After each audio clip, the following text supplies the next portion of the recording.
Le Festival international Nuit d'Afrique vous invite à sa 37e édition. Rendez-vous du 11 au 23 juillet à Montréal pour un voyage musical planétaire. Des centaines d'artistes d'Afrique, des Antilles et d'Amérique latine viennent vous ambiancer en salle et en plein air. Ne manquez pas le rock zangoma d'Elias, le reggae mandingue de Kabé Konaté, la rencontre de l'Inde et de l'Afrique de l'Ouest avec Lavania et bien plus encore. Programmation complète sur festivalnuitdafrique.com. Cet été, le Festival Frima revient pour sa 18e édition. Du 20 au 22 juillet, venez voir performer vos artistes préférés à la Cité de l'Art de Val-d'Or. Cœur de Pirate, Tibéliveau, Gros Méné, Shreeze et plusieurs autres artistes de la relève. Ce festival vous invite à découvrir des artistes dans une ambiance intime, chaleureuse et festive. Pour la programmation complète et la billetterie, rendez-vous sur frima.qc.ca. Du 20 au 22 juillet, on se voit au Frima.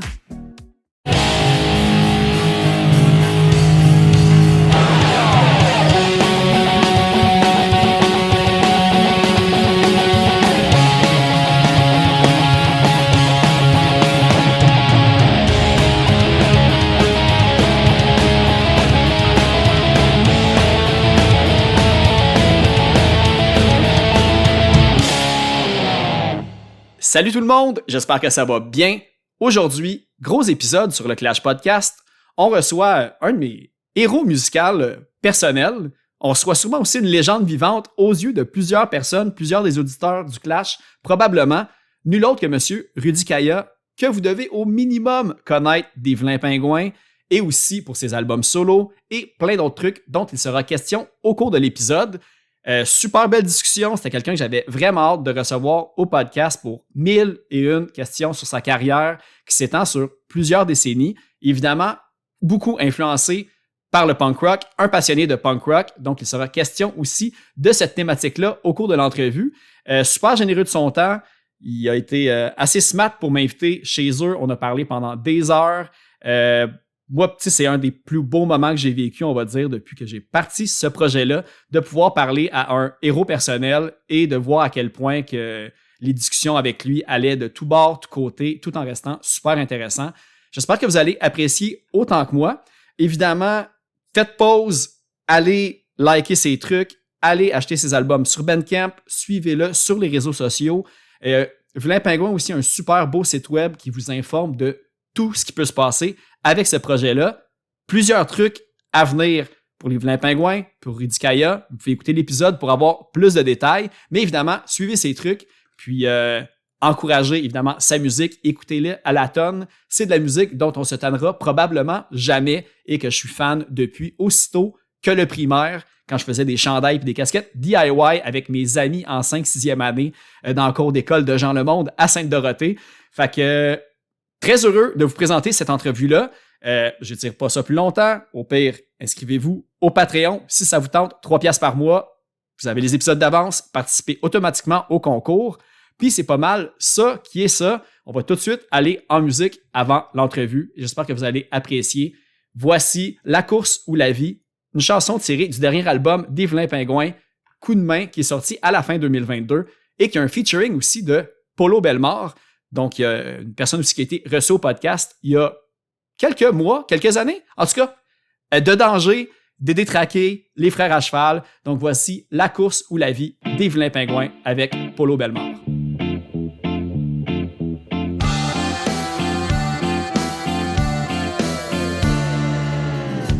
Tu peux dire à ton père que tu vivras pas sa vie, car toutes les générations doivent s'adapter à ce qu'elles reçoivent. tu vas avoir des choix à faire et en subir beaucoup aussi. Et des fois tes décisions seront des erreurs qui déçoivent. Perds pas ton temps à trouver de coupable, essaie de bâtir ta version. Prouve que tu en es capable, finis par dire pardon.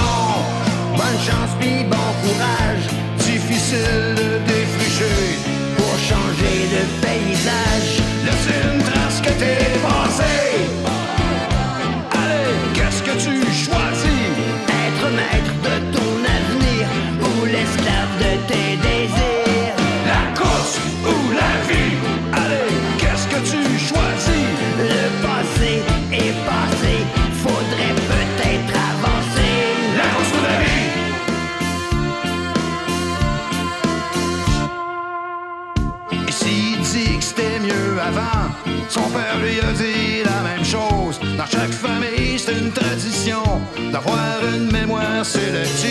ça recommence religieusement. Tout le monde veut que tu prennes ta dose. Faut que tu te poses des questions avant de suivre les directives. Et quoi que tu fasses ou quoi que tu dises, assure-toi que ce soit pas rien. Les dieux sont pas dans les églises et que ton chemin ce soit le tien. À chaque époque, faut sauver le monde. Chaque époque trouve ses sauveurs.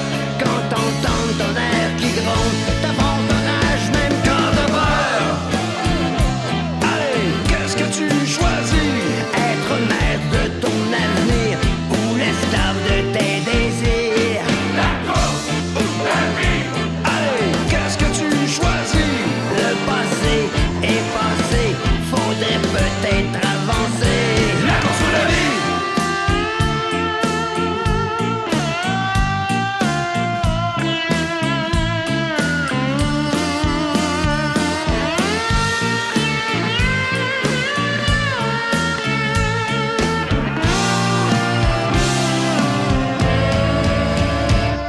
La course ou la vie?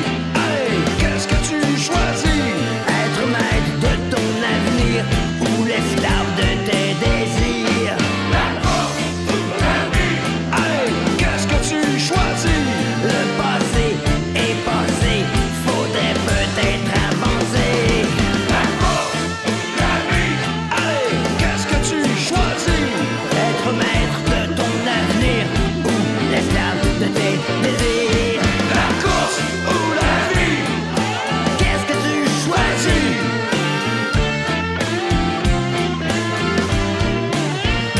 La course ou la vie? Puis n'hésite pas si tu veux. Bon. Si t'as besoin d'une pause. De toute façon, tu vas éditer, je sais.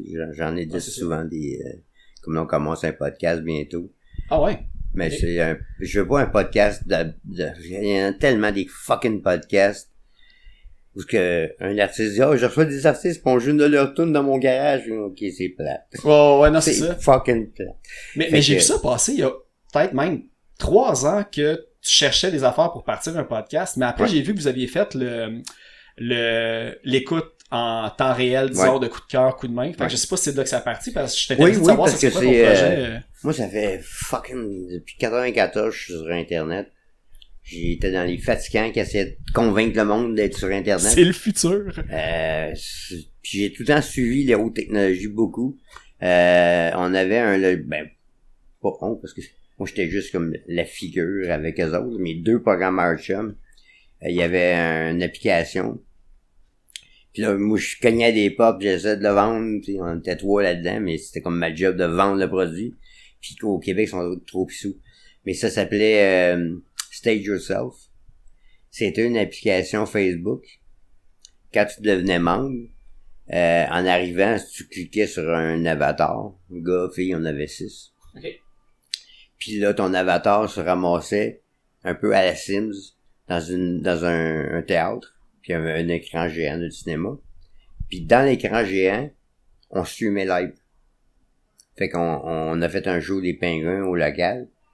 Puis il y avait genre 150 personnes.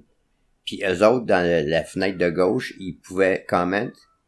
Puis il y avait des réactions, soit applaudir, siffler, sauter. Puis ils pouvaient se payer des drinks, un l'autre. Puis c'était fucking nice. Mais au Québec, ils sont trop pissés. Puis ben, le pire, je sais pas si t'as vu, mais récemment, là j'oublie le nom, mais ils ont parti une application comme ça il y a... Moi, il y en Il y a a comme 3-4 qui 2 sont ans, là, partis. ouais. Tu sais, il y a le Quai des Brumes, l'Esco, tu peux comme aller te promener puis aller comme... te promener comme un sim, Ouais, justement, mais là, puis... la nôtre était plus cool. Ouais, puis mais tu sais, c'est-tu frustrant avec du recul? Parce que là, tu te dis... Ah, mais j'ai plein d'affaires Hey, de les même. shows live j'en ai pendant la pandémie, plein t'étais d'affaires là de 10 même, ans, mon là. gars, là, des idées que j'ai eues ou que mes chums ont eues, que puis ça n'a pas débloqué, puis je vois, ça explose 5 ans après, je dis, 5 ans trop vite, carré. Mais c'est ça l'affaire, qu'est-ce qui est tough, c'est que c'est de tenir ton idée assez longtemps pour que, au pire, c'est toi qui est le porte-étendard de quelque chose qui va comme naître plus tard, mais tu sais, quand t'as des coûts financiers associés à ça, Ben, c'est t'es ça, en gang, à un puis- moment donné, il y en a tout le temps comme qui Puis quitte moi, le bateau, puis... j'avais Vilain Pingouin d'un bar, qu'à un moment donné, c'est comme, mais 2 minutes. Ah, Ah, c'est ça, à un moment donné... Puis les gars, ils avaient leurs enfants, famille, femme a dit, ben là, fait que, ok, on va laisser quelqu'un d'autre, Ouais. aux États, devenir multimillionnaire, puis on va faire C'est comment? ça. Fuck. Exact. Moi, c'est pas pire. Moi, c'est pas trop une idée pour me rendre riche, là, mais c'est une des raisons pourquoi je mène tout seul le podcast. Parce que je me dis, il y a une personne à booker, quelqu'un d'autre, c'est 2 horaires à vérifier. Mais c'est ça qu'on fait, nos outils, c'est simple. C'est des capsules de 10 à 15 minutes. Il y en a une, ça va être sur l'intelligence artificielle, vu que je suis là-dedans, mais ces temps-ci, là. On est en train lentement, mais sûrement, je suis en train de train chez Eleven Labs ma voix. Puis je me suis fait m'en faire un autre avatar de 2 mois. Fait qu'il va avoir ma voix, il va avoir ma face. Fait que même que je sois mort, là, 20 ans après, il va sortir encore le podcast va continuer. Non, des disques, il va sortir des disques. Ouais. Ok, fait que toi, t'es ouvert là-dessus. Dans le fond, c'est quelque chose pour ça. Ouais. Je prends... Oui, il y a un côté dangereux, je le sais. Mais, la plupart des jobs présentement que le monde dit, oh, c'est écœurant, les robots, c'est comme, d'autres ta gueule. Il y a plus un hostie de Tim Hortons ou restaurant d'ouvert en région après 6 heures. Ouais. Et, ils sont pas capables d'avoir du monde pour travailler, ça prend les machines. Ça en prend, là. Il y a un manque. Ouais. Puis, honnêtement, le gros scandale qu'il y a eu, parce qu'il y a un gars qui a fait une toune avec la voix de Naz. Ça a été un hit en plus, là, je pense, il y a comme un mois environ. Ok, fait que, si je comprends bien, Naz se plaint qu'une machine a copié sa voix. Sa crise de voix, c'est une machine, câlisse. C'est ça. Et au fait, mais ça, je me demande, au final, tu sais, est-ce que les auditeurs vont être capables de... Tu sais, il y a la fameuse question séparer l'œuvre de l'artiste pour des affaires positives et négatives, mais là, t'as comme une intelligence artificielle que tu vas jamais pouvoir taper ses doigts qui a comme dit quelque chose de raciste, des affaires comme ça, puis créer de la bonne musique. Il sort déjà de la fucking musique générique. J'ai écouté sa tune la plus jouée sur Spotify. C'est des covers, il y a des samplings dans le tapis aussi, là. Fait que, juste 2 calices de notes tout le long de la tune, c'est 2 notes, puis lui. Fucking marmonne avec un arme, l'affaire qu'il met sur la voix, là. Autotune. C'est triste, parce que quand t'écoutes ça, tu dis, ok, ça c'est une génération de monde qui sont blasés, des zombies. Mais c'est qui? Là, j'essaie de penser. Il me semble que c'est pas Naz, par exemple, mais c'est un rapper. Non, pas Naz, le Canadien, là, qui jouait dans... Ah, Drake. Oui, Drake. Ok, ouais. Phew, on a sauvé Naz. Naz, je l'aime. C'est ça, moi, avec, j'étais comme, je l'aime, Naz, moi. J'ai même le vinyle Ilmatic, là. J'étais un fan. C'est quoi, 20e, 30e anniversaire, là, qui est sorti il y a pas longtemps. Ouais. Mais moi, je l'avais acheté il y a plus longtemps que ça, puis j'ai vu en show avec mon gars au Metropolis, il y a 10 ans, peut-être. Hey, mais il vient dans pas long avec Wu-Tang, hein? Ouais. Ah, c'est ça. Gros line-up. Ouais.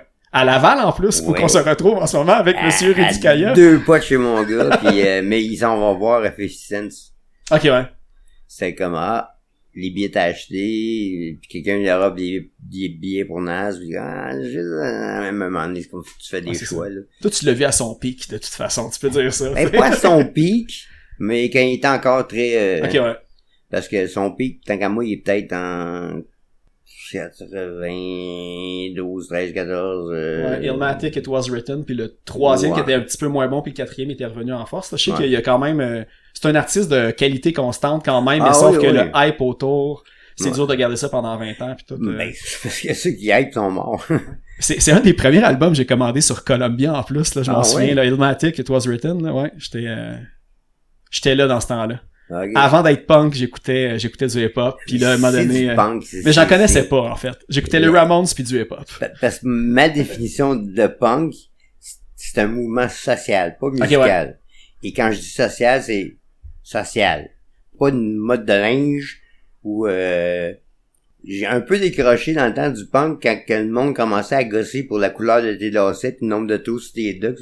Ah, ça te fait encore en plus, ça. Excusez, mais le punk, c'était contre toutes les conventions. Là, vous avez plus de conventions que ma mère. What the fuck? Ouais, c'est ça. Ce débat-là, c'est tout le temps... Là, moi, je me suis comme trouvé un truc pour me sauver tout le temps du débat de c'est quoi le punk pis pas le punk. Fait que je mets tout le temps le punk côté... c'est une culture, c'est une mentalité, c'est peut-être une façon de vivre, c'est une affaire justement de défaire les conventions et tout. Puis t'as le punk rock, que là, tu peux comme juste parler juste du côté musical, puis que là, tu peux être social, pas social, tu sais, d'être sell-out entre guillemets ou d'être de faire le mix des styles puis là tu fais ce que tu t'as veux, n'importe quel style, tu peux pas demander à un groupe de pas changer pendant 40 ans, là. C'est comme the fuck, puis encore moins au monde qui en écoute.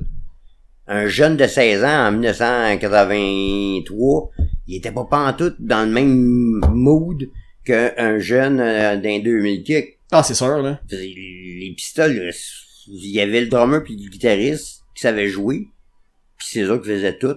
Ben, il y avait Glenn Matlock, mais il est pas resté longtemps non plus, puis il est parti faire autre chose après. Mais c'était fondamentalement basé sur des gars qui savent pas jouer. Le punk, c'était des gars qui savent pas jouer. Mais après ça, quand t'écoutes du punk skate de Californie avec NoFX, comme un tabarnak. Ouais. Puis les drummers, les bassmen, c'est fucking... C'est des bêtes, là.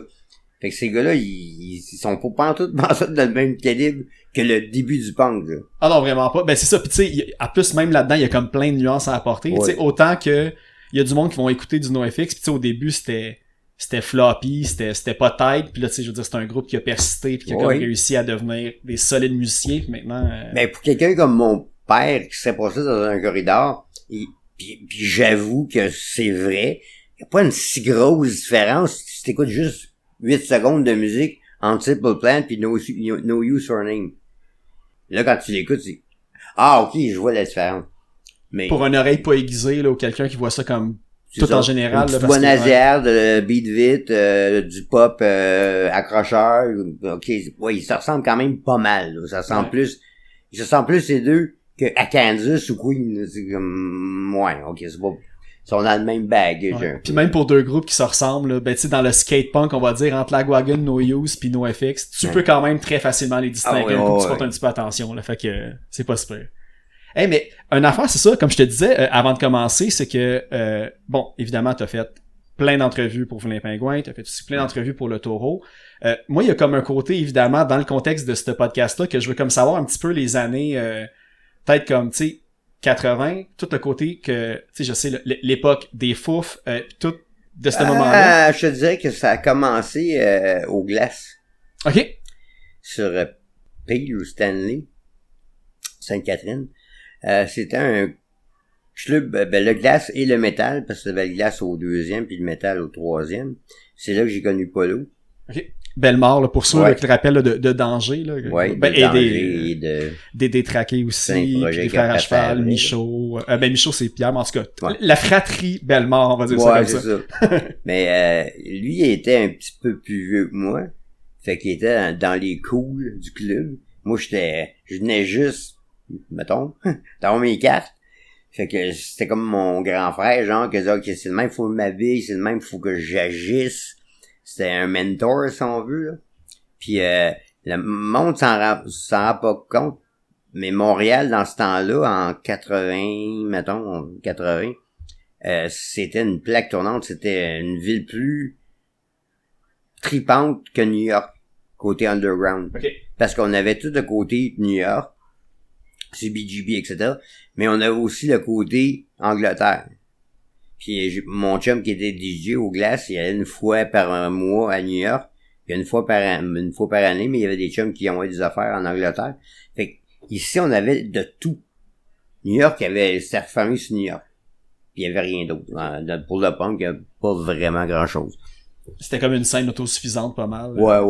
Il y avait un petit peu de bandes éparpillées dans les États, mais ils se rendaient pas ici, puis ils se rendaient même pas à travailler les États. Ouais, c'est comme aujourd'hui, on se rend compte que ces bands-là existaient, puis on parle comme si ça avait toujours été des légendes, mais dans le temps, ils ont jamais eu de succès. Ben, comme les Wipers. Ouais, entre autres, là, c'est vrai. Là. Fucking bon, là. C'est maintenant qu'on en parle, puis qu'ils ont sorti la compile. La compile qu'ils ont sorti. Ben, il y a pas longtemps. Ouais, je sais qu'ils ont pogné un petit boost de popularité quand Kurt Cobain a dit que c'est un band qui l'avait influencé quand il était ado, là. Ok, mais toi, tu parles pas des Wipers avec Patrick Bourgeois? Non. Ok, moi, je pensais que c'était eux autres, ok. Non, les Wipers dans le coin de Seattle, pis c'est un bête, tu écouteras ça, Oh, ouais, c'est clair, là. C'est du proto-punk, tu vois l'influence sur le grunge qui a commencé là. Ok. Ah, mais j'ai regardé ça en plus, là. Là, c'est lequel qui était arrivé en premier, le Wipers de Seattle, les Wipers de Montréal, de Seattle, vraiment. Parce que moi, je jouais avec Patrick Bourgeois cégep Montmorency dans un band métal. Ah, ok. Puis après, le band, il est parti dans quelques projets, dont les Wipers, puis après ça, il a fait des beaux blonds, les bébés. Ouais. Dans Vita Vinaigrette, je sais pas trop, je pense. Ah, ça me dit de quoi, ça, par exemple? Pitbull, les deux. Ok, ouais. Mais, Kid Puss, c'était pas Normand Brathwaite aussi. Ouais, fait que donc ça devait être Vita Vinaigrette que Patrick était. Mais j'avais vu ça que t'avais joué. Pis c'était comme ça, tu sais, je te disais, des fois, ça se peut qu'il y ait des informations totalement random que je chope, pis je pourrais même pas dire c'est quoi ma source, parce que je me souviens plus où je le lis. Mais ça, j'ai vu que, j'ai entendu, en fait, t'as fait beaucoup d'entrevues, puis tu disais, tu sais, j'ai déjà joué un peu des covers, puis après, il y a eu Les Tâches, puis il y a eu Vilain Pingouin. Puis là, pour ceux qui cherchent sur Wikipédia, le Wikipédia francophone est tout le temps plus dénudé que le anglo, et même pour les Vilains Pingouins. Puis un des trucs qui était écrit, c'est que avant Les Tâches, t'as eu plusieurs petits bands anglophones avec Michel Vaillancourt. Ouais. Donc, fait que celui avec Patrick Bourgeois, c'était dans cette vague-là, C'était pas Michel Vaillancourt, mais c'était anglophone. J'ai commencé à 21 ans, mettons. Avec Les Tâches, à chanter en français. Avant ça, c'était tout en anglais. Et j'ai une version anglophone de Dieppe, qui était Metal for the Brave. Ah ouais? Qui est bien plus métal. Viva l'élection, qui était Vote for Me.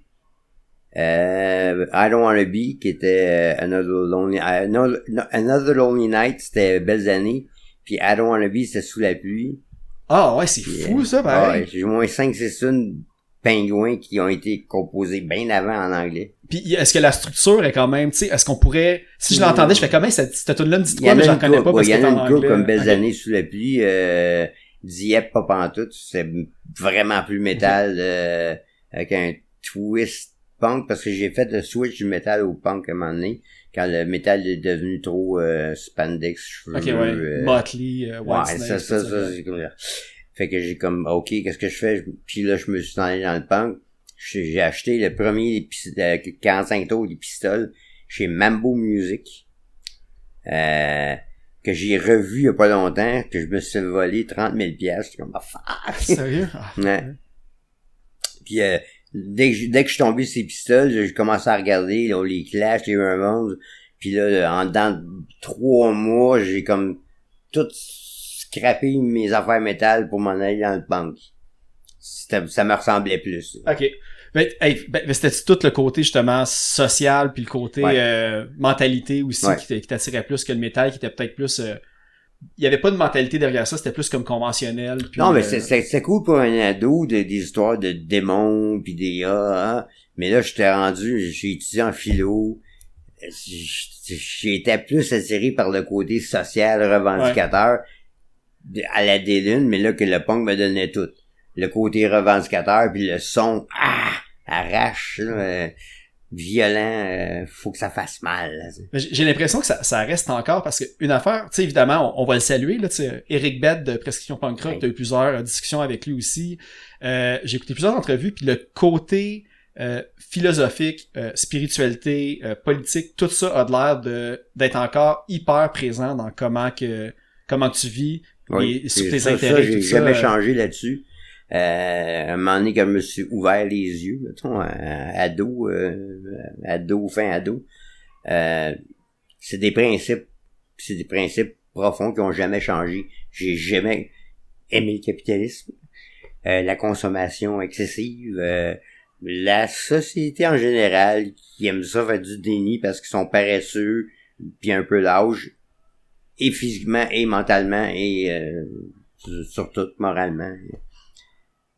Puis je sais que tu chiales pour chialer parce que tu changeras pas l'équation mathématique que tant de pourcentage de cons, de tant de pourcentage d'égoïstes, puis il va toujours avoir ça dans le monde, tu sais. Fait que moi, tout ce que je peux, c'est influencer le monde autour de moi, en sachant très bien que leurs enfants, ça va être à recommencer avec quelqu'un d'autre. Ben c'est ça d'ailleurs, la chanson d'intro que j'avais fait jouer pour cet épisode-là, c'est La course à la vie. Ouais. Que justement, ça parle de ça, là, qu'à un moment donné, tu... La course ou la vie. Oh, excuse-moi, la course à la vie. Faut que tu choisisses. Non, c'est ça. Choisisses. Le côté de on dit à nos enfants un peu ce que nos parents nous ont dit, pis c'est un peu de se défaire de cette affaire-là, de tout le temps comme ça se remettre. m'énerve. Ouais, je sais. C'est sûr, je vais le faire. T'entends des gars de mon âge dire, oh, les paresseux, ils veulent rien travailler. Ta gueule! Ton père disait ça, son père disait ça, pis nous autres, on savait, on s'en rendait compte dans le temps, là. Pis là, t'as oublié que de génération en génération, tu fais pareil. Je pensais que parce que tu t'en étais rendu compte, ça allait arrêter là. Ben, avec moi, ça a arrêté là, en tout cas. Mais là, non, ça recommence la même affaire. Les jeunes, là, les jeunes, ils vivent pas la même vie, faut qu'ils s'adaptent. 99% des jobs qui vont être disponibles sur le marché du travail, ils existent même pas aujourd'hui. Fait que, tu veux leur dire quoi? Adapte-toi, puis sois curieux, puis profite de ce que t'as, pareil de demander je veux ci ou je veux ça, puis Mais il y a aussi l'inverse, parce que moi, j'ai souvent des discussions avec mes parents là-dessus aussi sur... bon, ok, tu sais, je veux dire, le COVID a été une boîte de Pandore de comme tout le monde qui chialait sur tout, tu sais. Puis là, tu sais, souvent, je me surprenais à me plaindre de ma situation aujourd'hui. Puis là, tu sais, je voyais mes parents m'écouter, puis tout ça. Puis tu sais, finalement, ils disent, ben tu sais, nous autres, en 78, il y a eu telle affaire. Ou en 80. Tu sais, tout le monde a eu ces moments tough. On essaie tout le temps, on dirait, de autant de générations précédentes que présentes, de tirer la couverture de son bord pour montrer que c'est nous autres qui l'a eu plus rough, là. Oui, mais il y a eu des facteurs comme l'Internet et les médias sociaux qui ont complètement changé la donne.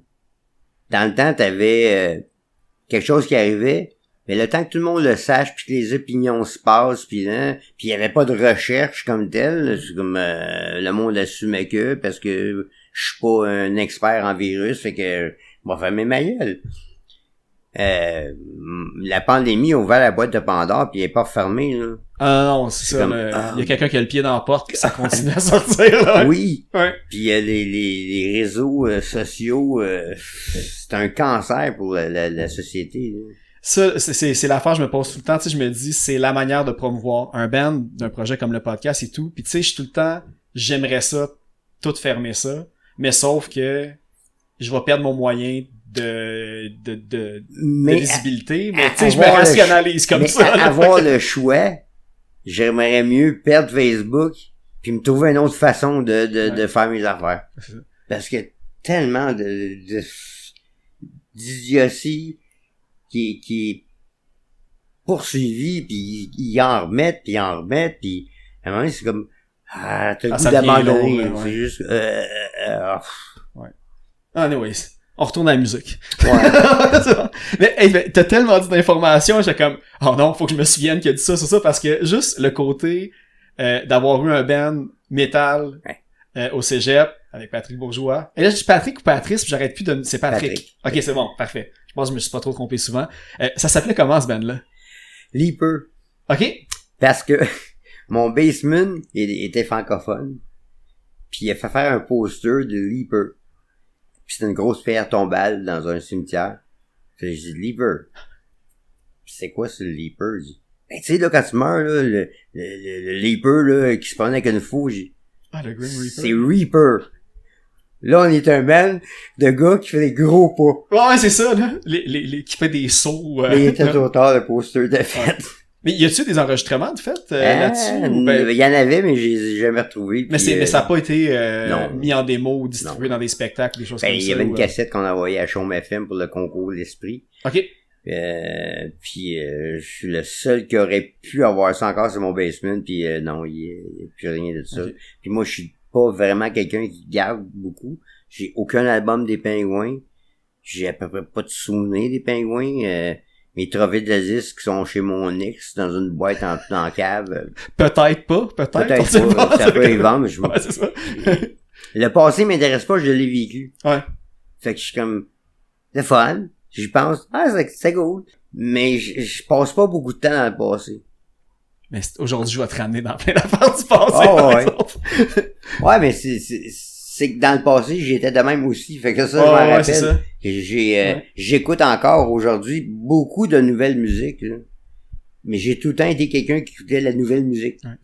Mais j'ai vu, là, des affaires, des fois, là, tu nommais, j'ai checké, tu sais, t'avais nommé les Épicuriens, la descente du coude, Fidel Fiasco, j'étais comme crime, ok, tu sais, il se tient encore au courant de tout ce qu'il fait, même pas des affaires qui ont nécessairement une grosse visibilité, mais des groupes locaux. Comme là, en ce moment, t'as-tu comme des groupes locaux que...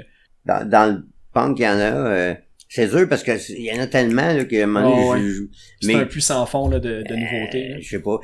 Un jour, peut-être 2 par semaine, je m'installe, puis je sais que c'est péché, là, mais fuck it. Je mets mes écouteurs, puis j'écoute Spotify. Ouais. Puis là, je fais des recherches, des fois niaiseuses, là, comme Finger. J'ai aucune idée pourquoi, je marque juste Finger. Puis là, ça me sort plein de tunes, de titres, d'artistes qui ont rapport à Finger, puis je les écoute. C'est comme piger dans un chapeau puis trouver des fois des petits trésors là, que t'aurais jamais. Puis YouTube, l'algorithme a figuré que j'aimais ça entendre des nouvelles affaires. Fait qu'il me propose plein de nouveautés. Comme Get Dead, c'est le même que je les ai entendus. Okay. Moi. Fait que je passe au moins 2 soirs par semaine à rechercher de la nouvelle musique, mais toutes les styles. Le punk, du jazz international, hip-hop, tout. J'ai écouté de tout. Quand on parlait des années 80, mais moi j'écoutais ce que j'aimais du punk et du new wave dans le temps. Il y avait aussi le cold wave, puis il y avait le dark wave. Puis, j'ai vu tellement de shows qu'aujourd'hui j'y repense, je suis comme fuck, j'ai vu ça, moi. J'ai vu Bauhaus au Cargo, j'ai vu Susie and the Banshee dans un petit club. J'ai vu Devo. J'ai vu tellement de bandes dans des noms qui créent de la jalousie à l'intérieur de moi. Dans des clubs de maximum 150, puis on était 80 dans le fond. Là. Puis à demain, c'est pas génial, mais quand même, je l'ai vu. Toute cette génération-là, je tripais de tout, DAF. J'ai vu le show de Kraftwerk, il était pas là, c'était des robots. Ah ouais, ok, j'ai entendu parler de ça, ouais. Fait que je me tenais dans tout, puis j'écoutais tout. Oui, le punk m'a influencé beaucoup, mais pas juste le punk. Là, j'ai fait un playlist parce qu'on dans notre podcast, je vais faire comme un... Tu sais, quand le monde te demande, mettons, tu vas sur une île déserte, t'es 10 disques. OK? Mais moi, ça va être à toutes les semaines. Okay. À tous les podcasts, parce que je pense que ça va être un par mois.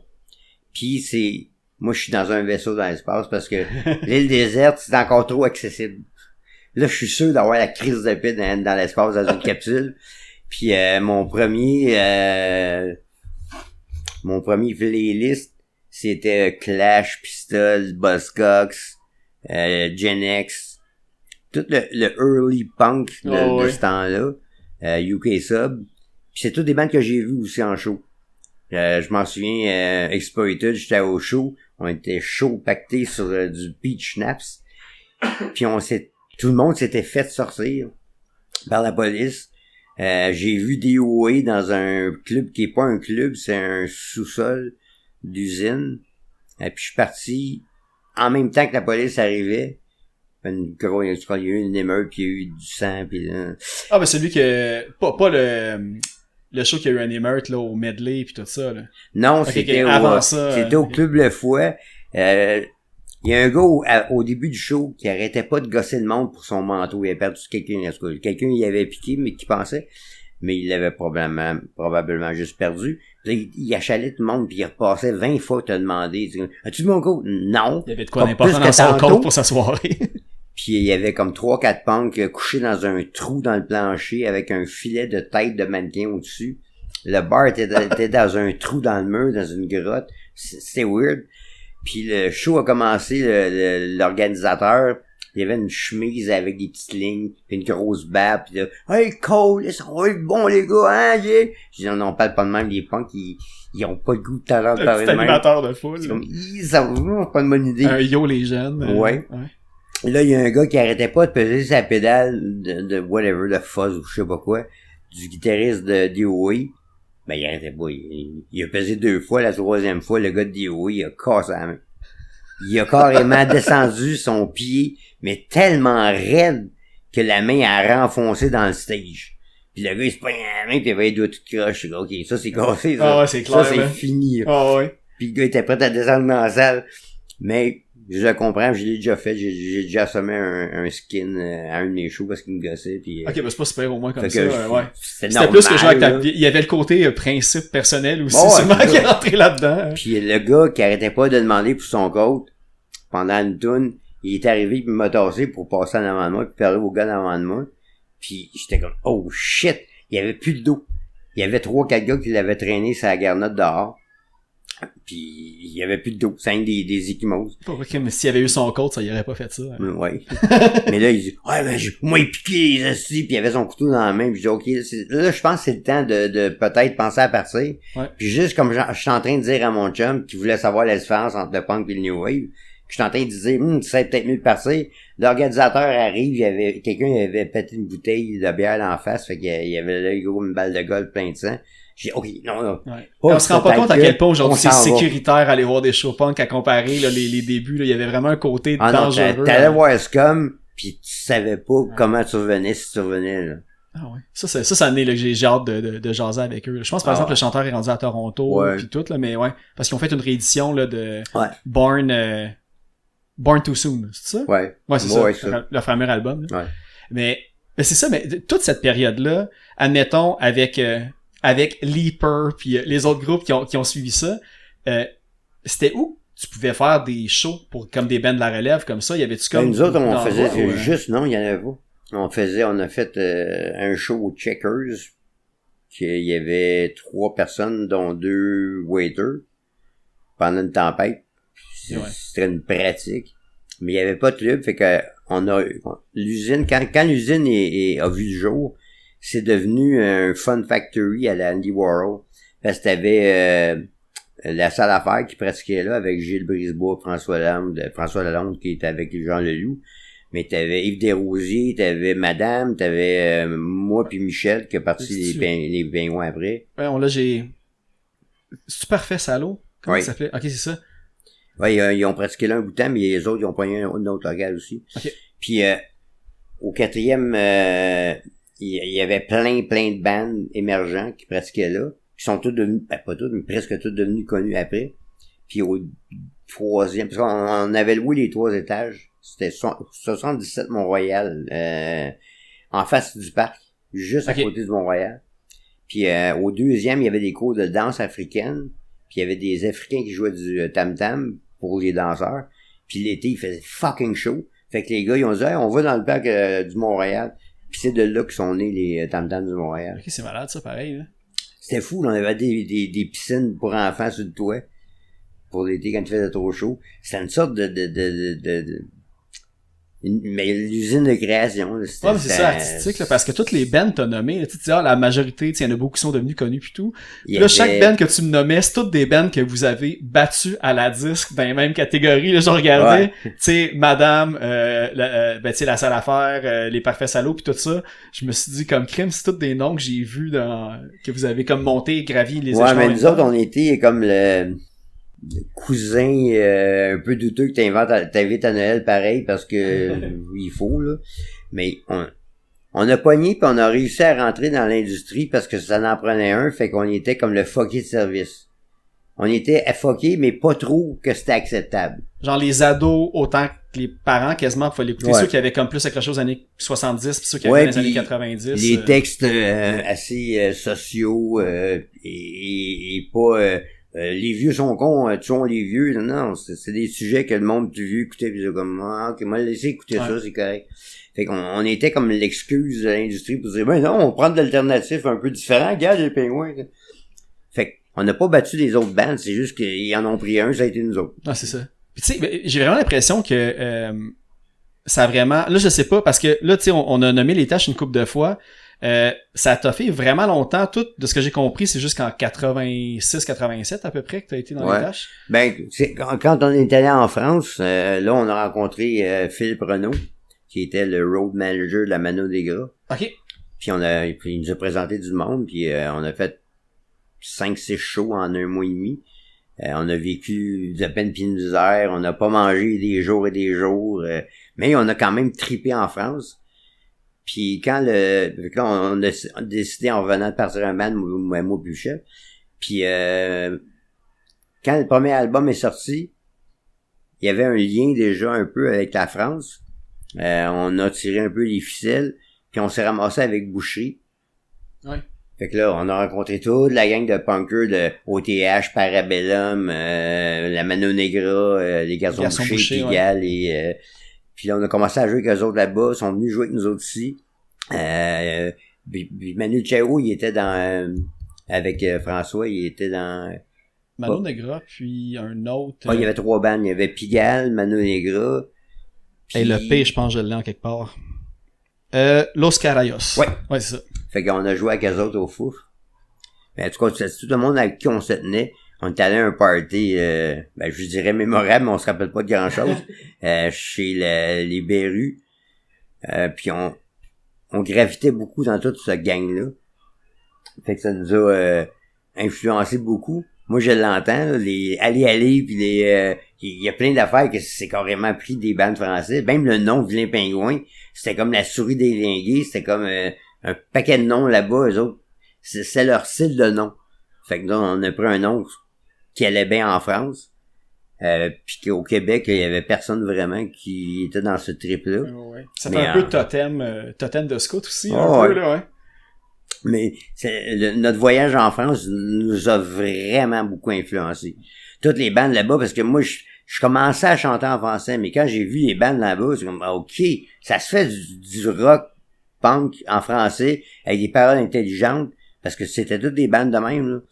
Fait que moi, quand je suis revenu ici, je faisais juste suivre la recette française. Fait que, mais quand tu dis que c'est les tâches que vous êtes allé en France, puis quand t'es revenu, t'as décidé de partir un band qui sonnait comme un peu ce que t'avais vécu là-bas. Ouais, okay, plus punk, plus moins rock'n'roll québécois des années 60, genre les Roadrunner ou je sais pas quoi, là, les classiques, mais en tout cas toutes les bandes d'ici qui faisaient finalement juste du cover, tu sais. Ouais, c'est ça. Parce que l'affaire, c'est, tu sais, les garçons bouchés, parce que j'ai vu aussi que même avec Vilain Pingouin, par après, vous avez co-release un album aussi sur Boucherie Records, je pense, là. Puis là, j'ai écouté du Garçon Boucher parce que malheureusement, c'est l'accordéoniste, je pense, qui est décédé l'an passé et tout. Ouais, mais là, c'était lui. François Hadji, c'est c'était le boss de Boucherie Breakers. C'était le visage des Garçons Bouchers, puis c'était un papa un peu qui organisait tout pour tout le monde. Hey, mais je regardais des vidéos d'eux autres qui passaient à la télé française, j'étais comme, hey man, c'est sûr que les producteurs se sont fait taper ses doigts, parce qu'ils sont là, puis ils sont vraiment, on va dire, attitude punk, tu sais, ils niaisent, ils sont pas sérieux, puis c'est un peu de l'autodérision pour eux autres d'être là. Puis là, tu sais, je le voyais jouer de l'accordéon, puis j'étais, si Rudy Kaya est allé en France avec les tâches, c'est sûr que ça a eu une influence sur le son des Pingouins, parce que ça se ressemble, il y a tellement des ressemblances, là. Oui, puis mon amour pour l'accordéon avait déjà commencé avec, ça paraît pas, ça n'a pas rapport, mais dans la chanson, juste comme dans la chanson François, il y a un punch, un moment donné à la fin du solo de bandoline qui est que c'est volé, je l'ai mis par exprès de Cure. Puis Boys Don't Cry, dans le fond. OK, ouais. Puis l'accordéon, c'était de Perfect Day, puis fait que ce côté accordéon-là, j'avais déjà trouvé qu'il y avait un charme nostalgique à l'accordéon. Puis là, quand je voyais les bandes françaises, c'est comme, OK, c'est pas le même bracket, là, parce que les autres, côté accordéon, ça fait partie, ils jouent de l'accordéon en naissant quasiment, là. Fait que les gars, ils tirent bien plus que les autres. Je voulais pas un gars qui tire autant à l'accordéon, parce que c'est le genre d'affaire que faut que t'aies joué toute ta vie, là. C'est ça. Mais que l'autre, c'est d'adapter, puis il a trouvé sa façon de jouer. C'est le son, la couleur que je voulais. Pas nécessairement un virtuose. Non, mais ça peut vraiment être, tu sais, énergique puis entraînant un accordéon. Tu sais, je me suis rendu compte, tu sais, je suis un gros fan de Brel, mais je me rends compte que les tunes préférées de Brel, c'est tous ceux qu'il fait avec Piazzolla. Je me sais plus pas son nom, en tout cas son accordéoniste, puis c'est comme si... Oui, c'est un virtuose, lui. Puis lui, tu sais, on va dire, il shred l'accordéon carrément pis tout, là. C'est un solo tout le long de la tune. Si t'oublies Brel, la tune, c'est légendaire, pis c'est Brel que t'enlèves de la tune. Puis tu dis, OK, mais il y a pas tant de doigts que ça, le gars, là. Il y a des notes que j'entends que ça se peut pas, là. Ouais. Ou il accroche, mais il continue pareil, là. Il y a quelque chose de pas legit, là. Mais, tu sais, puis je tripais ses pauses. Fait que c'est ce côté-là de... T'sais, en Europe, c'est beaucoup plus présent dans la culture, l'accordéon, qu'au Québec, il y en a pas bien. Au Québec, c'est quétaine, tu sais. Fait que moi aussi, j'avais un peu une opinion péjorative. Là, pis tout, là, ouais, c'est ça. Puis là, quand j'ai vu ces bandes-là, OK, non, j'en veux, j'aime ça depuis de. Puis là, j'ai vu des bandes l'adapter plus aussi de musique que moi j'écoute, que j'aime, puis qu'ils le font bien. J'ai dit, OK, on va faire ça aussi, en tirant pas comme eux autres, mais au moins mettre la couleur. Mais est-ce que, parce que là je m'excuse là pour les musiciens, j'ai malheureusement pas tout appris les noms, mais la personne qui joue l'accordéon puis la mandoline dans Claude. Les Pingouins, C'est Claude. c'est la même personne, c'est lui le multi-instrumentiste. Mais lui, est-ce que vous le connaissiez de la période pré-Pingouin ou vous avez comme auditionné pour le trouver? C'était un ami d'enfance à Michel. Il était au secondaire avec lui. Puis quand il est venu au local pour passer une audition, qu'on va dire, il est arrivé, il a mis son caisse de guitare, on a ouvert une caisse de bière. Puis après genre 2 heures de parler, on a dit bon ben c'est ça qui est ça. Puis mais il a jamais sorti la guitare du case. On l'a pris dans le band parce Michel voulait me le présenter. Lui, il connaissait bien, c'est vrai. Mais quand j'ai passé 2 heures avec l'autre, j'ai dit, OK, ben, ça me tente de jouer avec ce gars-là. Okay. Si ça joue ou pas, je m'en calisse. Et si c'est pas joué, il va apprendre. Mais tu peux pas apprendre à être quelqu'un de cool que t'as envie de parler avec. Puis de passer des tournées avec. Ouais, des puis shows, parce que c'est dur, je le savais quand même, là, à peu près, je voyais qu'est-ce que c'était une tournée. Puis là, faut que tu travailles dans une chambre de motel quand t'es chanceux. C'est sûr que les frictions vont arriver vite si tu t'entends pas bien avec. Fait qu'on voulait vraiment fonder un band de gars qui est capable de s'endurer et apprendre à jouer. Partir avec une base solide, littéralement, et tout. Parce que, tu sais, ça veut dire que, mais je savais pas qu'il y avait eu autant de shows pis même des tournées en France avec les tâches que quand t'étais là. Mais c'est parce qu'après, j'ai remarqué que quand que les Pingouins sont partis, peut-être 1 an ou 2 par après, vous avez comme signé rapidement avec Audiogramme. Je pense que Audiogramme, c'était une étiquette qui était quand même nouvelle à l'époque, mais vous aviez pas fait beaucoup de shows. Non. Puis bang, c'est comme arrivé comme ça. Mais les Pingouins, honnêtement, on a fait le concours de Radio-Canada, que je me souviens pas le nom. C'est ça, j'avais vu l'Empire des Futurs Sorts. Avant ça, on avait fait Festival international de rock de Montréal, 33-45 avec René Simard. Ouais.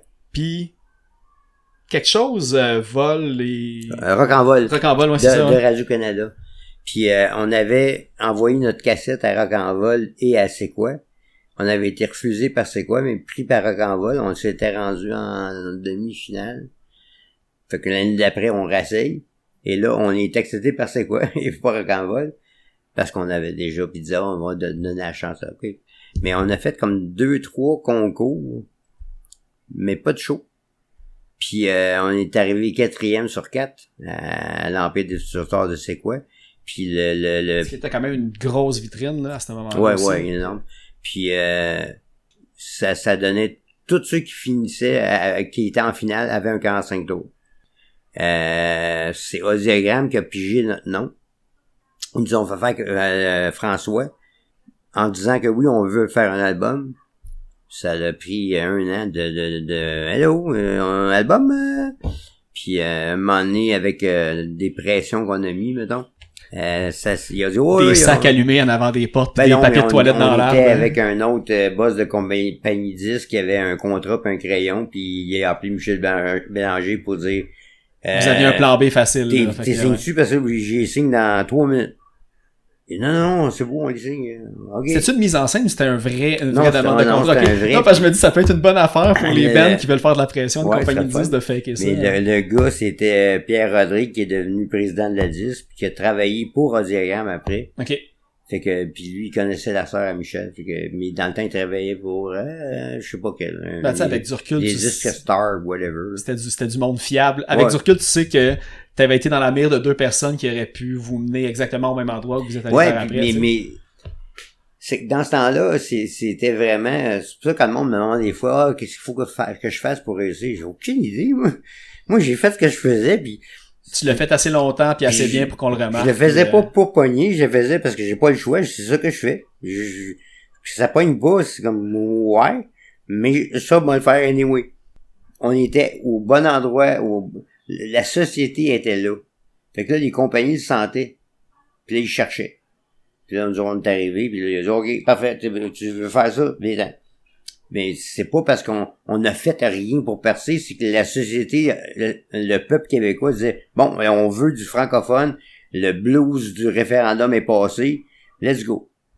Les bands français commençaient à pogner ici aussi, puis là, OK, bon, on peut en faire nous aussi. T'avais le côté américain, le côté français, le côté même, on va dire, britannique. Un vent de changement, ouais, c'est ça. Vraiment, la société était rendue là.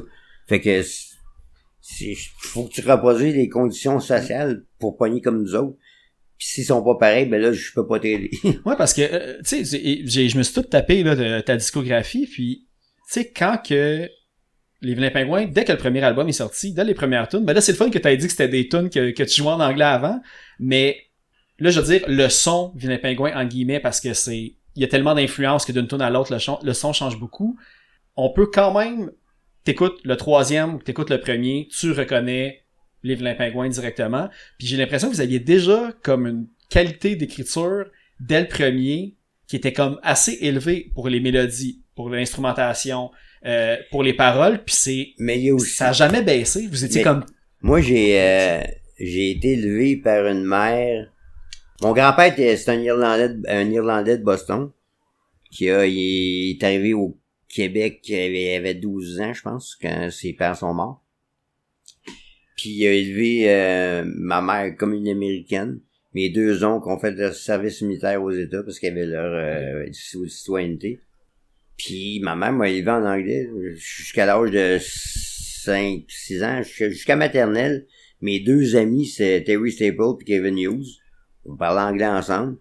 Tout mon primaire, quand je revenais de l'école, j'écoutais la TV en anglais. Puis le lendemain, mes chums me parlaient de telle émission. Moi, j'écoutais Batman, j'écoutais Green Hornet. Puis je me rappelle un moment donné, j'écoutais une bande dessinée parce que mon oncle avait une maison en Floride. On y allait chaque année. Puis mon père a dit qu'est-ce que tu fais là, écoutez ça? Pourquoi c'est en français? Mais non, c'est en anglais. Puis j'avais pas remarqué. T'étais fluent dans les deux, dans le fond, tu le remarquais même pas. Tu comprenais les deux aussi bien. Fait que j'ai tout le temps été dans la culture américaine beaucoup. Même que je trouvais ça plate des fois parce qu'il y a plein de références que moi j'avais pas. J'ai jamais entendu une tune de Noël en français. Moi, je m'installais avec ma mère pour on écoutait les Irish Rovers puis Star Trek. Fait qu'il y a plein d'affaires que le monde parlait que je suis comme... Tu te posais pas de questions dans le fond, tu sais, c'était ça que tu consommais puis c'était comme ça. Mais le côté Irish, penses-tu que ça a eu aussi, je sais pas si dans cette famille-là t'avais justement dans des parties familiaux, si t'avais comme justement le violon qui sortait, le fiddle puis d'autres styles puis que ça a eu une marque sur Non, c'était juste avec ma mère. OK. On écoutait les Irish Rovers puis elle aimait bien ça. Puis j'aimais ça parce que c'est festif. Fait que je trouvais pas ça plate. Puis mon père, il avait le côté snob culture. C'était un fils de fermier de Saint-Germain de Grantham à côté de Drummond. Puis il a comme renié son passé. Ah, ça, j'allais dire, ça me semble que c'est pas comme un bon fit, quelqu'un de culture, tu sais, je me dis avec le petit béret, le petit net, puis après tu nommes le nom de la ville, puis fermier, je fais... Non, il a renié pas mal ses racines, là. Puis chez nous, c'était interdit. Et s'il y avait eu un moyen physique d'empêcher, il l'aurait fait, mais il nous a tellement maîtrisé que c'était impossible que la télévision soit à CFTM10 chez nous. C'est Radio-Can, point final. Puis ma mère, elle mettait ça en anglais. Mon père disait rien. Mais le TVA chez nous, c'était comme non. Non, c'est un sacrilège, puis je vais te brûler. Avec du recul, TVA, des fois aussi, c'est peut-être pas une mauvaise affaire de jamais allumer, mais ça, on s'embarquera pas là-dedans. On va dire que j'ai quand même grandi ces beaux dimanches, puis quand t'es petit, tu trouves ça pénible, mais aujourd'hui, je suis bien content. Mon père nous obligeait d'aller au théâtre, puis il y a des pièces que j'ai trouvées longues, quand t'as 8 ans, là, écouter les Troyennes pendant... T'as pas te faire expliquer à quel point c'est un chef-d'œuvre, mais tu sais, t'as pas le niveau. Puis... Mais j'ai vu Cyrano de Bergerac, puis même petit cul, j'étais comme et ça a changé ma vie, cette pièce-là. Cyrano, pour moi, c'est ce qu'un homme doit être. C'est le standard, c'est la barre. Et toute ma vie, encore aujourd'hui, c'est mon modèle. J'aspire à être Cyrano de Bergerac. Le côté dignité, tout ça, la veuve et l'orphelin, défendre les pauvres et les faibles. Pas faire les choses pour soi-même. Puis avoir de l'esprit, de l'intelligence. Puis à un moment donné, vers la fin, il y a comme 3 gars qui se rencontrent au couvent de où ce que Roxane allait. Puis il parle de Cyrano comme quoi que à tous les jours, faut qu'il descende sa ceinture d'un trou parce qu'il mange jamais, il est pauvre comme job. Puis il y en a un de la gang qui dit ne le plaignez pas trop. Il a vécu sa vie sans compromis et comme il a fait à sa tête, puis il a vécu comme il veut. Puis oui, c'était ça. C'était comme pas besoin d'être riche, faut que tu sois riche de cœur.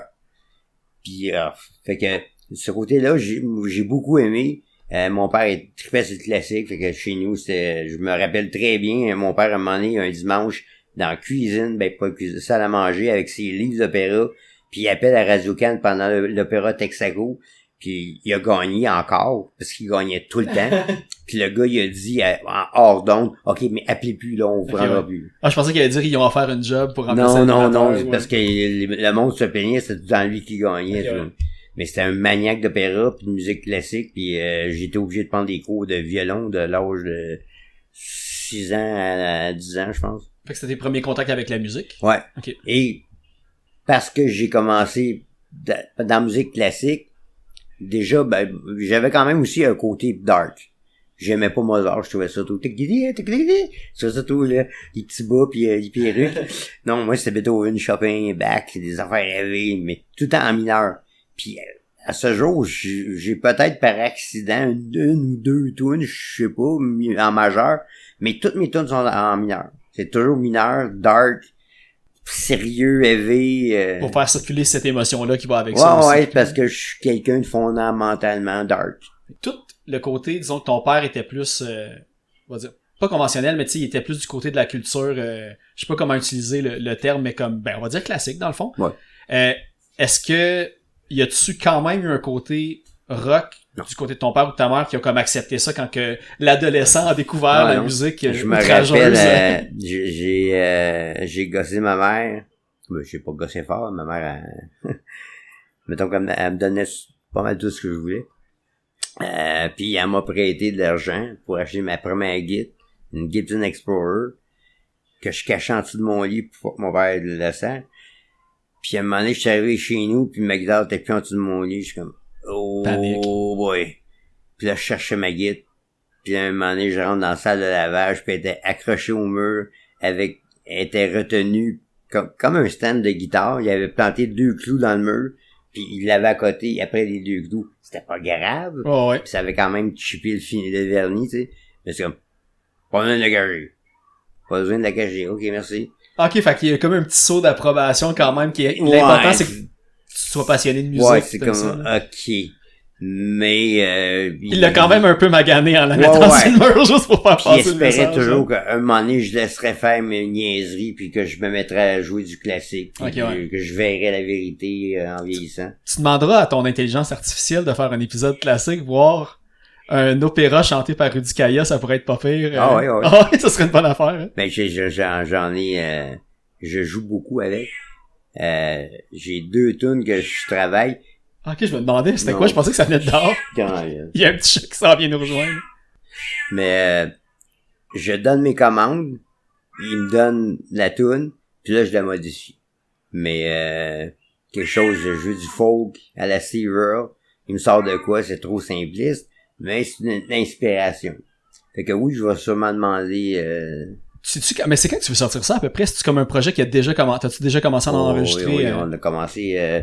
ça sort avec un nouveau vidéo dans 3 semaines, mais ça va être juste comme le coup d'envoi. OK. Où on va expliquer ça va être quoi. On va avoir une chronique, mes 10 tunes préférées de la semaine, dans un style. Puis j'ai déjà fait des playlists. Il y en a une, c'est le punk français, qui m'a influencé, le punk anglais. Mais après ça va être du jazz, du hip-hop. Ça va toujours changer. Je veux pas que ça devienne on va écouter lui pour savoir qu'est-ce qu'il y a de nouveau. Non. Je suis pas un spécialiste d'un style, puis il y a déjà du monde qui en fait. Je vais avoir une chronique sur l'intelligence artificielle, où ce que je présente toutes les nouvelles affaires de ce mois-ci, mettons. Les grosses nouvelles importantes. Les ressources, où aller pour en savoir plus, parce que moi, je suis abonné à 6 sites qui me file à toutes les semaines, toutes les nouvelles de la semaine, puis ça va vite, là. Ça va, c'est débile. Fait que, ce que je veux, c'est qu'il y a de plus en plus de monde qui allume là-dessus, puis qui viennent bien plus experts que moi, là.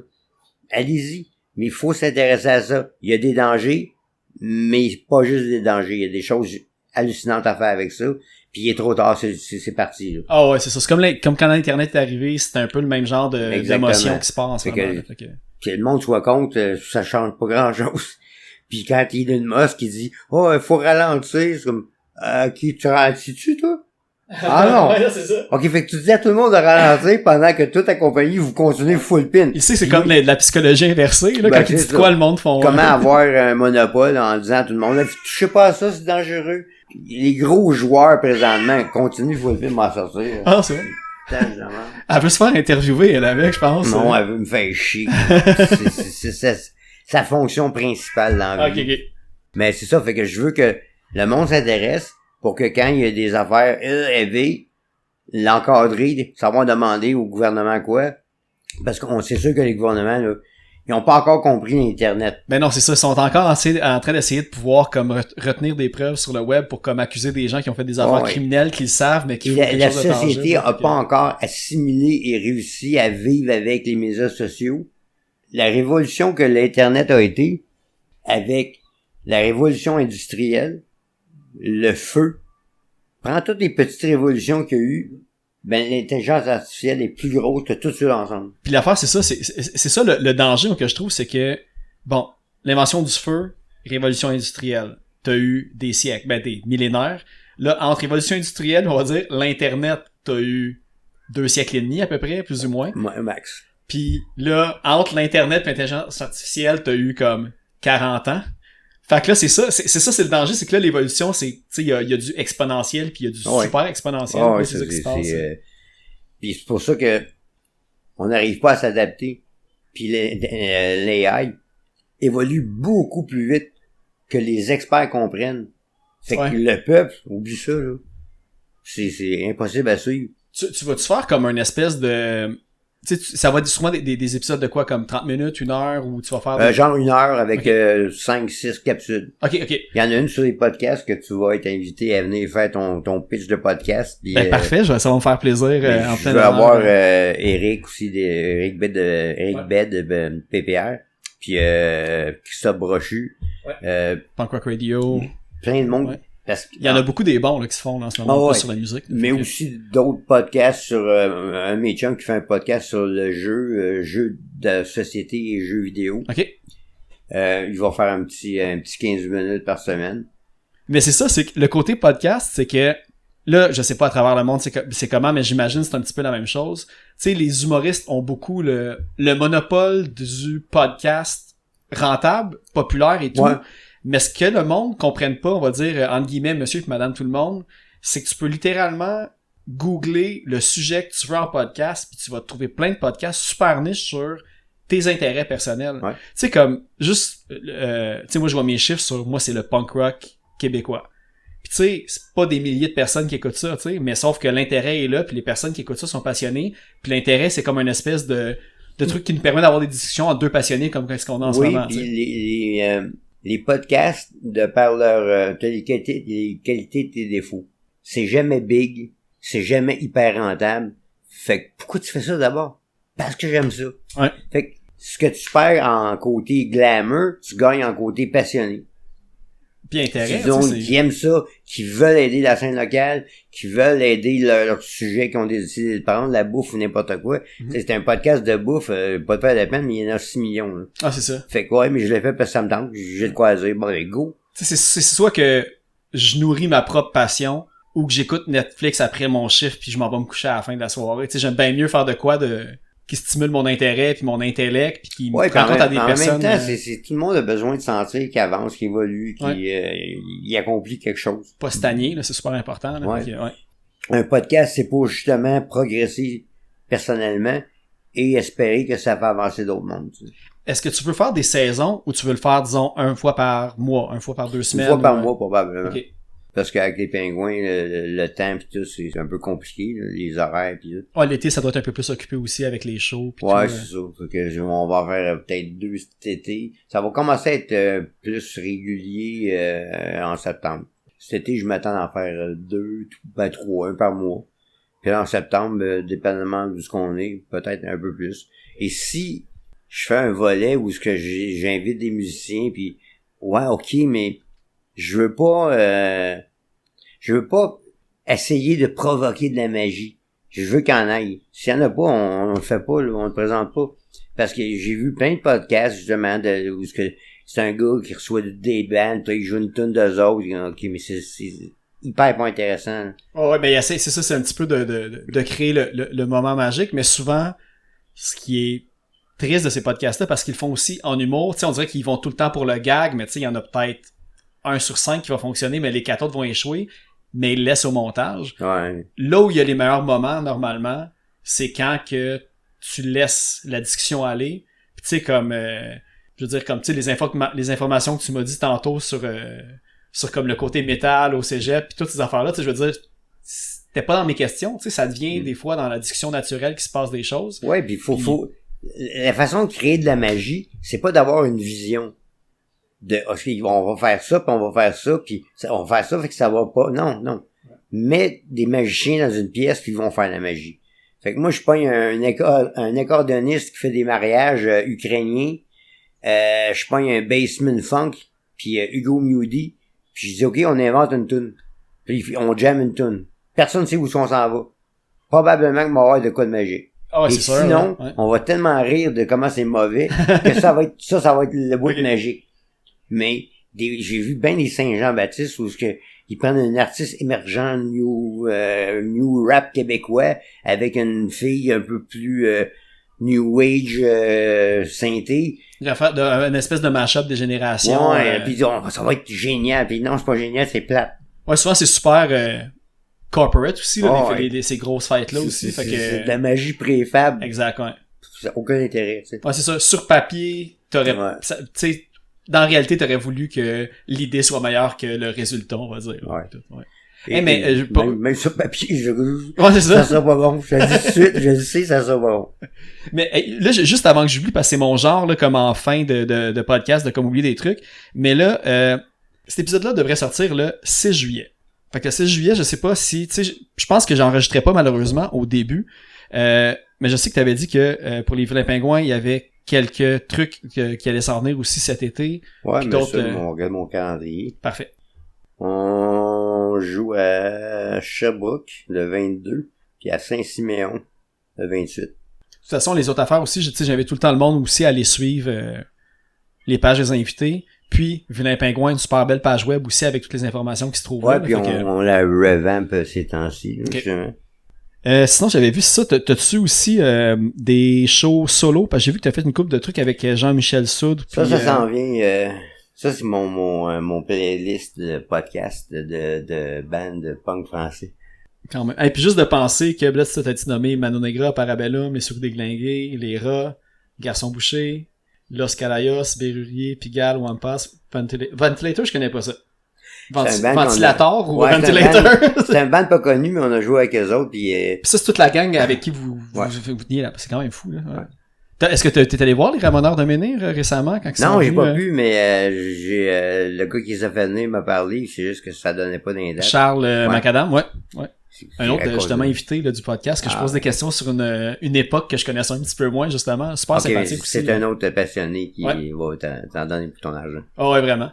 Ah, mais j'ai hâte de voir les autres listes en plus là. Mais c'est d'un projet bientôt, genre l'année prochaine, m'a commencé à travailler sur 5 EP pas en même temps, mais à peu près. Là, en parallèle. En parallèle. Je vais faire un EP de punk, un de métal, un d'influence hip-hop, même si je me mettrai pas rapper parce que je suis vraiment pas rapper. Mais j'aime ça, fait que je vais... T'es capable de créer la musique quand même derrière ça. Ouais, puis je vais travailler avec des rappers parce que j'ai déjà fait des features avec des rappers. Fait que on va faire le contraire. On va faire la tune puis tu viendras rapper dessus. Okay, ouais. Là, mais c'est qui que j'ai vu Sir Pathétique qui a fait une tune qui a pris que toi t'as une section dedans. Je sais pas si ce serait. Ouais. À moi, tu sais, peut-être qu'il y a des secrets, fait que t'as pas le droit de les dire à cette époque-là ou. Non, je pense qu'elle va être sortie. En tout cas, il y a une tune avec Sir Pathétique qu'on a travaillé ensemble, mais j'ai travaillé aussi avec une couple de rappers donc qui est rendu à Calgary maintenant, mais Lazy puis en tout cas, ils ont sorti le dernier train ou ah ouais, ok. Avec le sampling de ouais, train, okay, ils voulaient que je chante dessus quand même, pas prendre ma voix samplée. Là. Ok. Puis j'ai déjà fait 3-4 features avec des bands hip-hop. Puis c'est ça que je trouve le fun des Pingouins, c'est que on a touché à du monde de différents milieux. Fait que j'ai travaillé, j'ai joué avec des musiciens métal, des musiciens punk, puis du hip-hop. puis du ska reggae. Fait que c'est tous des styles de musique que j'ai un pied déjà dans la porte. J'ai le goût de faire ça. Je vais avoir un pied justement de ska, rocksteady, reggae. Ah. Mais chaque album, chaque EP, ça va être avec du monde de ce milieu-là. OK. Puis si je fais un métal, ça va être avec genre Oscar d'Anonymous, puis Carlos, puis Luc de Sandvice, puis en tout cas. Puis là, si je vais faire un punk, ben ça va être avec Guillaume puis Marie-Ève Desvillières, puis Hugo de Sainte-Cat, avec les gars de Sainte-Cat pour backer, puis on va faire un 4-5 tunes. Tu vas les sortir comme par EP, dans le fond? Oui, mais genre un EP ou 6 mois. Puis C'est une j'ai super pas bonne idée, pour vrai. Là, j'ai pas de plan de tournée ou rien. C'est juste que ça me tente de faire ça. Ça Puis- fait ça prend une grosse vanne, là, si tu veux comme faire le show métal, mais que le EP et pop sort tout de suite après, t'as comme 50 personnes dans la van. Ouais, non, ça va être beaucoup des one-shot deals. OK. Comme je veux monter un show, j'ai un playlist. Pingouin et Punk. C'est les tunes les plus... Les plus up-tempo, dans le fond, là, de, ouais, mais de la c'est toutes discographie. les tunes Pingouin qui ont... qui feraient pas fuir un public Ok, ouais. punk. Fait que je veux monter un show punk avec les genre 15 tunes les plus punk de Pingouin. Puis les nouvelles tunes du EP. Puis je vais aller à l'anti, puis ça va être un show une fois d'hasard. Ça va être un super party, une belle soirée punk. Mais j'ai pas de plan là, à long terme pour faire une tournée. Tu veux plus te concentrer sur la création de ces EP-là, dans le fond, Ouais. que pour la tournée. Puis C'est les vraiment pour la création retombées musicale. après, Ouais.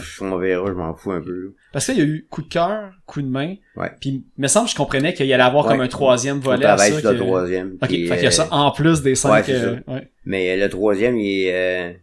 pas qu'il était commercial, les deux autres, là.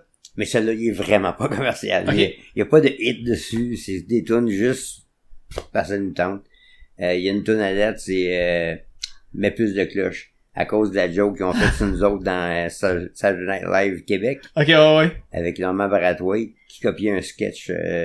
Ouais, de Blue Oyster Cult, dans le fond, là. Ouais. Ouais, avec Will Ferrell, puis... Puis mon drummer, il a un chandail, plus de cloches. Moi au cowbells. Fait qu'on a une tune, c'est Mets plus de cloches. Mais en fait, moi, il y a une affaire... Là, ça, je te le demande d'avance, si tu veux que je l'enlève, parce que là, je sens que moi, c'est une information... Quand je l'ai su, j'ai fait comme... Je peux plus enlever ça de ma tête, là, maintenant, que la cloche au début du train, ça a été Volé. inspiré de April Wine Ouais. avec Oh What a Night. Ouais. Puis là, j'étais là l'écouter, puis j'ai fait comme... Oh shit, ok, ouais, vraiment, là tu sens vraiment l'inspiration directe. Et, puis, et la version, et Oh What a Night d'April Wine, le batteur a dit qu'il avait volé, Ah, ok, ouais, c'est ça. inspiré Ouais. de je sais plus quelle tune, mais une autre tune avant lui. Ok, c'est correct, c'est bon. Là, ça fait un effet domino positif. Puis Ouais. ça, c'est une affaire. Est-ce que tu les as déjà rencontrés, April Wine? Mon batteur les a rencontrés à More Nights. Ok. Parce que les autres, ils ont souvent été là, puis ils allaient au restaurant où qu'un de nos chums avait. À Parce que- Saint-Sauveur. Là, parce que, tu sais, ça, présentement, on était à Laval. Puis moi, je m'en souviens quand j'étais au fin université. Fait que genre 2005 à peu près. Il y avait un petit bar à Chemédé. À côté de la 13, là. Je sais pas si ça existe encore. Genre, c'était Montgolfier ou quelque chose de même. OK. Puis, il y avait quelqu'un de April Wine qui se tenait là. Fait que je sais qu'il y a un membre d'April Wine qui a Ouais. habité à Chemédé longtemps. Fait que je me suis dit, peut-être que justement, la connexion lavalloise s'est faite entre... Non, entre- ben, lui, pas à Laval, mais elle s'est faite à Saint-Sauveur, Ok. parce qu'il travaillait là, puis Ah, c'est il y peut-être avait pour ça un que- chalet, je pense qu'un ou deux dans la gang restait dans les Laurentides. Ok. Plus tard. Hey, pour vrai, là, je regarde le temps, puis là, si je me dis, je veux pas, quitte à ce qu'on fasse une part 2 à un moment donné, parce que ça, je me rends compte qu'il y a comme plein d'autres affaires que je me dis, faut que je cherche. Mais là, vu que t'as dit Morin Nights, moi, j'ai une question comme de fan, intérêt personnel que les deux on a. C'est-tu vrai que lors du deuxième album, ben Rush et Roll, que t'as loué la chambre ou que David Bowie avait loué avant d'enregistrer à Morin Mais c'est Nights? pas nous t'sais? autres qui louaient, c'est Ok. Oziogram qui louait le chalet, qui allait avec le studio. Puis quand tu rentrais, là, tu choisissais ta chambre. Puis j'ai tout de suite fait dire ça à Bowie, c'est comme mais Michel, mon batteur, il avait ça avec Keith Richards. Ah, ok, fait il y a quand même d'autres gagnants. Ouais, là-dedans, tout là. le Fait que- monde, ouais, ouais. ça. Mais c'était assez impressionnant. C'est une immense chambre avec une grande chambre de bain avec un bain tourbillon. Le mur au complet en face du lit qui devait faire 20 pieds. C'était que des fenêtres Ok. qui donnaient sur le lac. c'était magique. On se sentait rockstar. Ouais, seule affaire, tu sais, j'ai lu une couple de bio de Bowie. La seule affaire qui est triste que l'album que Bowie a enregistré à Moray Nights, c'est que c'est probablement dans ses moins bons. Parce que moi, personnellement, je trouve que c'est dans les moins bons. Puis, lui-même, il dit qu'il a aucun souvenir. Il était tout le temps dopé dans le tapis. Il se souvient à peine d'être en studio à Moray Nights, puis il est reparti, tu sais. Fait que je fais comme, j'aurais voulu une histoire comme plus belle pour un album de Bowie au Québec. Ouais, là, mais tu sais, Bowie, c'est dur de prendre ses albums comme des albums. Faut que tu prennes ça comme des étapes d'une carrière. Parce que moi, il y a des bouts que je suis vraiment pas fan, j'aime pas ça. Puis peut-être plus tard, tu vas redécouvrir, puis tu vas aimer, puis t'as ça Ouais. au début. Là, moi, toute la période 80, je l'ai détesté, puis maintenant, j'adore ça. Là, fait que, Ouais, bon, pas encore. Ah non, moi, j'ai Non. pas eu une petite twist, là, des Moi, petits grooves Let's dansants. Dance, pis alors bien la misère. Moi, c'est à cause de Labyrinthe que j'ai commencé. Ouais, mais moi j'ai vraiment j'ai un peu décroché après le live à Golden Years, c'est ça. Déjà c'est comme puis là j'ai eu un petit ouf quand il est devenu pop. OK, je trouvais que n'importe qui pouvait faire ça. J'achetais pas du Bowie pour acheter que n'importe qui peut faire. Ouais. Et j'ai rembarqué quand il a fait j'avais bien aimé Ashes to Ashes, Scary Monsters. Et j'ai aussi aimé son trip avec Trent Reznor, Black Star, son dernier album. C'est comme, wow. Je l'ai pas écouté encore. Parce que je me dis, Dur à écouter. mais je me dis, quand je vais l'écouter, il y aura plus de nouveau stock. C'est comme, je m'en dirais que je me le garde pour, je fais la même affaire avec Amy Winehouse. Tu sais, elle en a pas beaucoup, elle, des Ouais. 10 par exemple, là. Fait que là, Mais j'attends d'écouter ces derniers. Black trucs. Star, faut que tu l'écoutes en l'écoutant, en sachant que t'écoutes un homme qui sait qu'il va mourir bientôt. Ah, d'une façon imminente en Ouais, plus, ouais. là, ouais. Fait que lui, c'est son testament. Puis il voulait pas vendre des disques puis faire un non. C'est juste, il voulait vider tout ce qu'il y avait de créatif puis aller à l'encontre de tout ce qui le marché demande. Puis non, c'est plus ça, là. Je veux faire des affaires weird, des affaires que personne d'autre fait, puis ça sonne comme ça. Puis là, Sachant qu'il l'a fait dans le, tu sais, je veux dire, une légende comme ça qui est capable d'enregistrer un album dans le total secret, puis toutes les personnes qui y ont participé par respect pour lui en plus, il y en a pas un qui a parlé, tu sais, l'album est sorti puis personne savait que ça allait sortir, tu sais. Non. Fait que c'est un tour de force à la base juste Ah pour... non, puis il y a un documentaire, puis à un moment donné, tu le vois chanter sur Black Star. Puis il avait de la misère à cause de ses traitements, puis il était à un mois près de mourir. Ah là. ouais. Fait que là, tu l'entends chanter, puis t'entends la vie sortir de lui en même temps que les notes. C'est comme, ça a C'est des vraiment- frissons. non, c'est Fait clair. que t'écoutes pas ça comme, OK, personnellement, comme beaucoup de monde, Ziggy Stardust, Rise and Fall, c'est un chef-d'œuvre d'un bout à l'autre, puis mon plus grand album de Bowie. Mais celui-là, c'est pas un album de musique, c'est un testament Une de œuvre sa complète, vie, là, ouais, un c'est ça, fou, OK. Fait que je l'écoute pas de la même façon, puis je retire pas la même chose en l'écoutant. Même les vidéos qui avaient sorti aussi en prévision de, tu sais, c'était lui sur une table justement qui allait mourir aussi avec le, comment qu'elle s'appelle là, l'actrice aussi un peu androgyne là qui est comme, elle fait tout le temps des hey, weird là aussi, Ouais. elle fit bien avec l'univers de Bowie, Ouais. puis ouais, c'était vraiment ouais. Mais il Point. travaillait sur Lazarus, le Broadway musical, là. Puis il allait les voir pratiquer et tout. Puis ils reprennent des chansons dans le Broadway. Ils reprennent des chansons comme Life on Mars, tout ça. Puis tu le vois, puis personne ne savait qu'il avait le cancer. Puis le gars qui a monté le show, à un moment donné, il l'a su. Puis il était comme... là, c'est comme si le show devenait 100 fois plus pesant, parce que c'est OK, c'est pas juste un show de Bowie que je monte, là. Je monte une pièce de référence là, qui va pendant des années de mon La dernière va affaire parler. de son vivant. Oh, ouais, Ok, c'est, ouais. c'est comme puis qui participait mais vraiment de dehors. Il était pas dedans, il disait pas quoi faire, il allait juste voir. Mais c'était basé sur son œuvre. Puis là, il a senti d'un coup sec que c'est OK, je peux plus juste faire quelque chose de bon là, il faut faire quelque chose de qui transcende le temps. c'est Ça roule ça encore? Je sais même pas en plus, ça roule encore cette pièce-là. Ouais. Ça va souvent sortir à toutes les 5 ans. Ouais, c'est ça, là. Avec Ouais. une nouvelle troupe. Puis, Ça fait déjà assez plus longtemps qu'on le pense qu'il est mort aussi, Ouais. fait que c'est ça qui est bizarre là. ça m'avait fait chier. Ça m'avait cogné. Ouais. Puis, surtout à l'âge que j'ai, là, à tous les semaines, il y en a un. Là. Puis je trouve ça tout le temps, c'est plate. Ouais. Mais Bowie, c'était pas plate, c'est comme... C'est- Et encore à ce jour, quelqu'un me dirait, ben finalement, là, c'est un extraterrestre. Je le savais! Ah ouais, c'est ça. Il l'avait dit. Il y a tu sais. trop de références. Ouais. Starman, Space Oddity. Mais c'était ça, The Rise and Fall of Ziggy Ben Stardust. oui. C'était un extraterrestre qui venait comme sauver l'humanité avec sa musique puis qui repartait après 5 The ans. Man tu Who sais, Fell fait to que- Earth, le Ouais. film et le disque. Il y a trop de références Ouais. qui font comme, ok, c'est un extraterrestre, comment? Comment il fait pour penser à toutes ces couches-là dans la même œuvre d'art? Là, non, moi, avec Il est réparti sur sa vie en plus. Puis à la fin, Black Stars, ok. une c'est carrière de impossible. 50 ans aussi, là, puis ça se peut que tantôt, quand je m'en retourne, je pleure un peu dans mon auto en écoutant du Bowie. J'ai un souvenir de ça.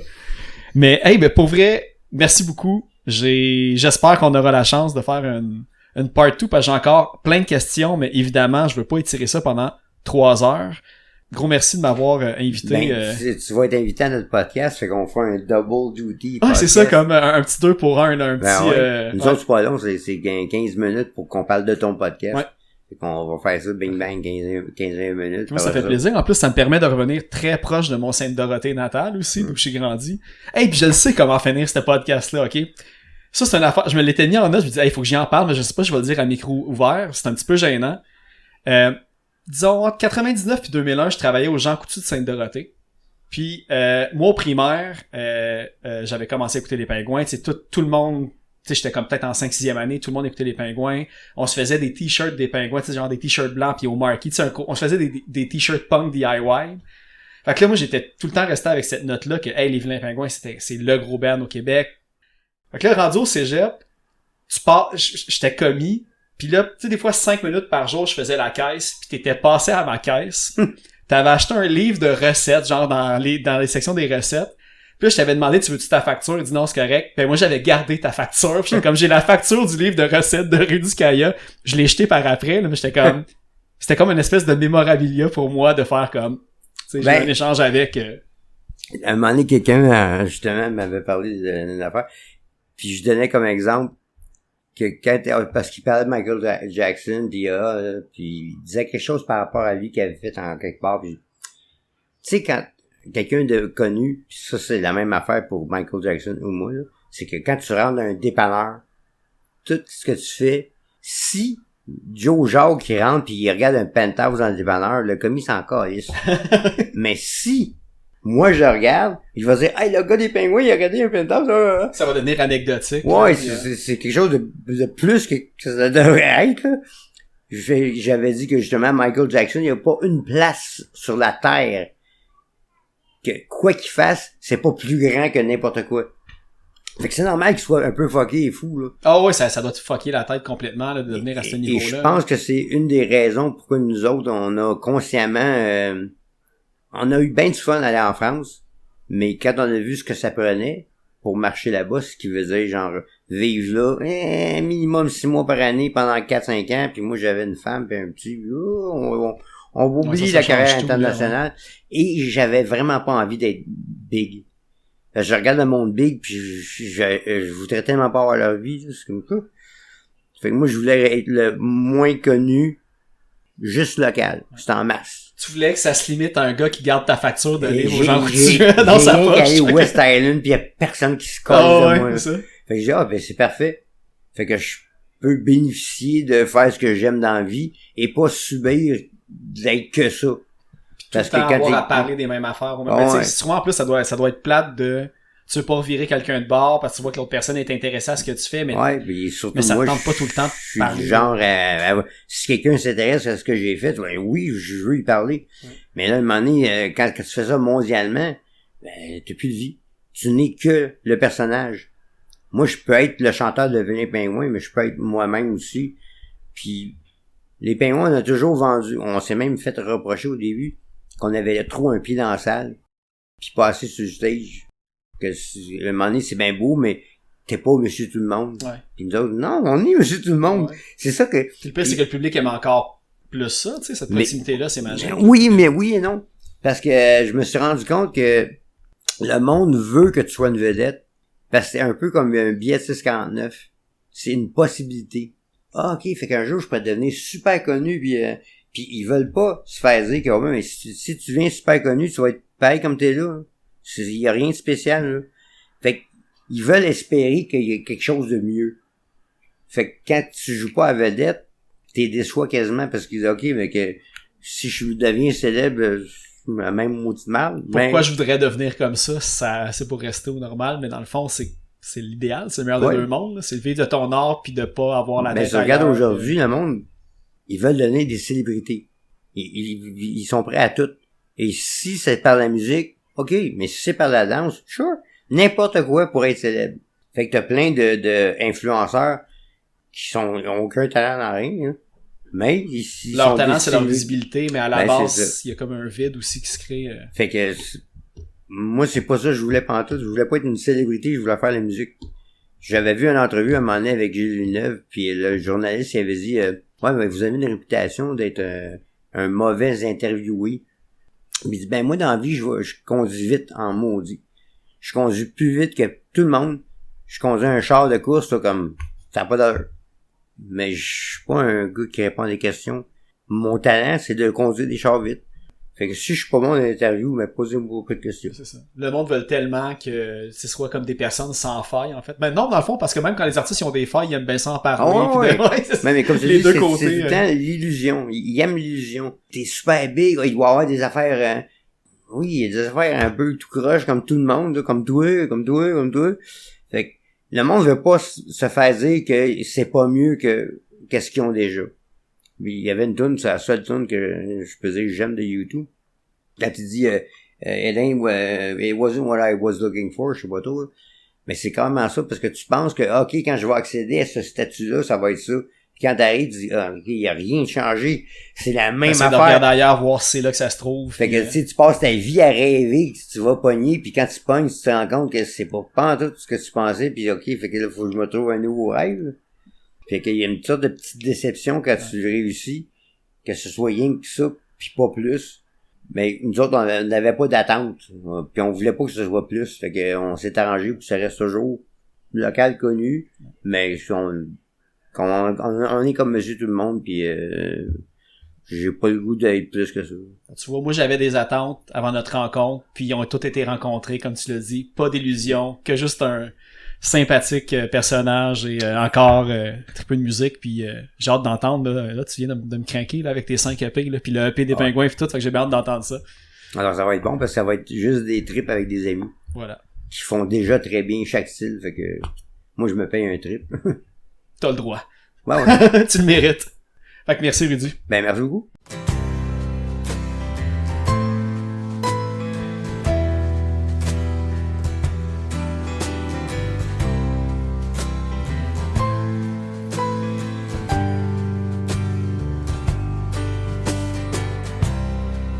J'aurais dû faire des tunes d'amour, quelque chose qui rime avec toujours. On a beau dire, on a beau le faire, c'est quand on le vend que c'est prospère. Je t'aime vraiment, ça veut dire quoi? Est-ce que c'est vrai ou est-ce que je mens? Je t'aime encore et en esprit. Je sais que ça sonne bien quand on le dit, mais toi sauve-moi de mes démons. Réveille-moi quand ça tourne pas rond. Laisse-moi pas encore disparaître dans le coin de ta fenêtre.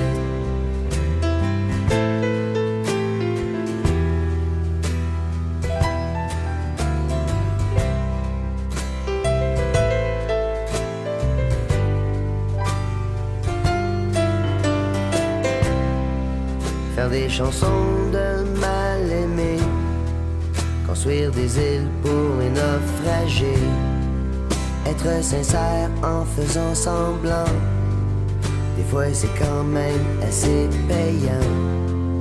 Et si je me perds dans tes yeux, est-ce que je m'y retrouve aussi? Et si quand on donne, on reçoit, quand on déconne, là, on déçoit. Mais toi, sauve-moi de mes démons. Réveille-moi quand ça tourne pas rond. Laisse-moi pas encore disparaître dans le coin de ta fenêtre.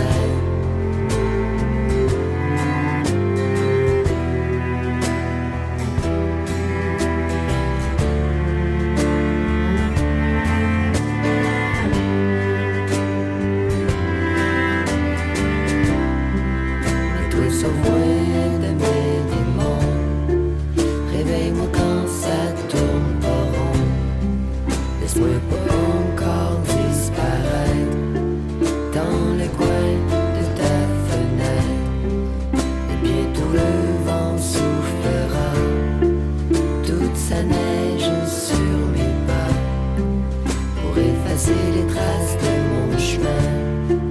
Et au printemps, je serai déjà loin.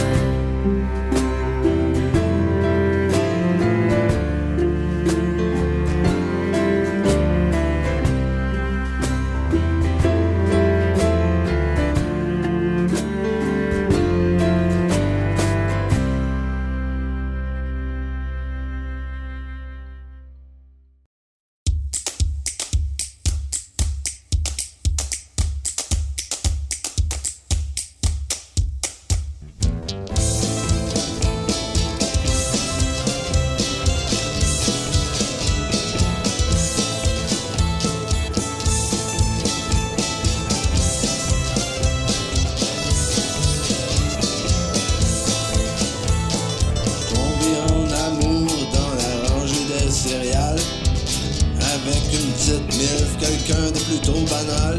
Elle s'est penchée pour prendre une belle boîte de Robin.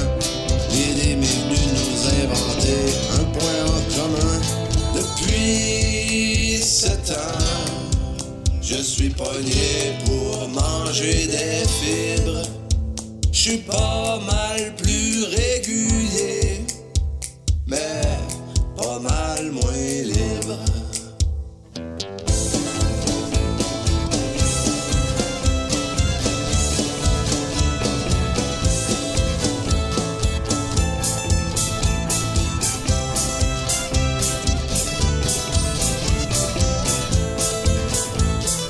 Après quelques semaines où t'allais pour le mieux, je l'invite ici et là, et je fais tout ce qu'elle veut. Même de la lasagne avec sa mère pour la séduire. Je reste très prudent et ravale mes soupirs. Depuis ce temps, chaque semaine je vais manger des nouilles. J'ai pas mal plus de bédaine, mais pas mal moins de couilles. Je